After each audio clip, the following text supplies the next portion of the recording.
పరిశుద్ధుడైనటువంటి దేవుని నామాన్ని బట్టి యేసుక్రీస్తు నామమున శుభాలు తెలియజేస్తున్నాను. ఈరోజు మరొక అంశాన్ని బట్టి మీ దగ్గర ముందుకు ఉంచాను. ఈస్టర్ గుడ్ ఫ్రైడే సందర్భంగా యేసుక్రీస్తు ప్రభు శిలువలో మాట్లాడినటువంటి మాటను మనం ధ్యానించుకుందాము.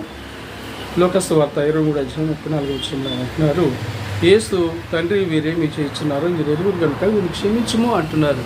కనుక ఈ రోజుల్లో మనం చూసినట్లయితే ఎక్కడ కూడా ఒకరినొకరు క్షమించుకోలేని పరిస్థితిలో ఉంటున్నటువంటి దినాలు మనం చూస్తున్నాం, వ్యక్తులు మనం చూస్తున్నాం. అందుచేత ఇప్పుడు మనం ఏం చేయాలి అంటే, చూడండి, కుటుంబంలో తల్లిని భార్య భర్తని క్షమించాలి, భర్త భార్యని క్షమించాలి.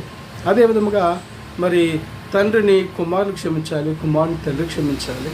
అదేవిధముగా అన్నను తమ్ముడు అన్నను కూడా క్షమించాలి.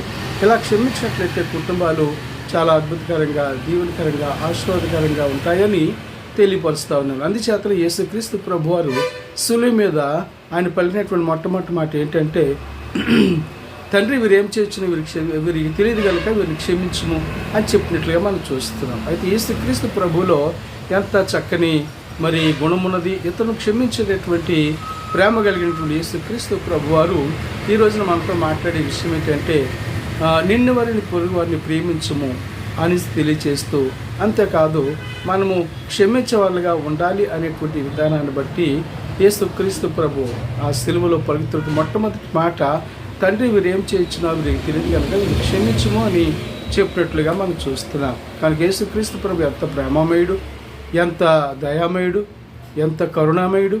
అలాంటి యేసుక్రీస్తు ప్రభు ఆయనను అందరూ హింసిస్తున్నా, బాధ పెడుతున్నా, వేధిస్తున్నా, మరి ఎన్ని శ్రమలు పెడుతున్నా, గాయాలు చేస్తున్నా, ఆయన సిలువలో నుండి వారిని ఆయనను గాయాలు చేసినటువంటి వారిని, హింసించే వారిని సైతము ఆయన తండ్రి వీరేం చేసిన తెలియదు కనుక క్షమించము అనేటువంటి మాట చెప్పి ప్రభువారు ఈ యొక్క మాటల ద్వారా మనందరూ దీవించును గాక.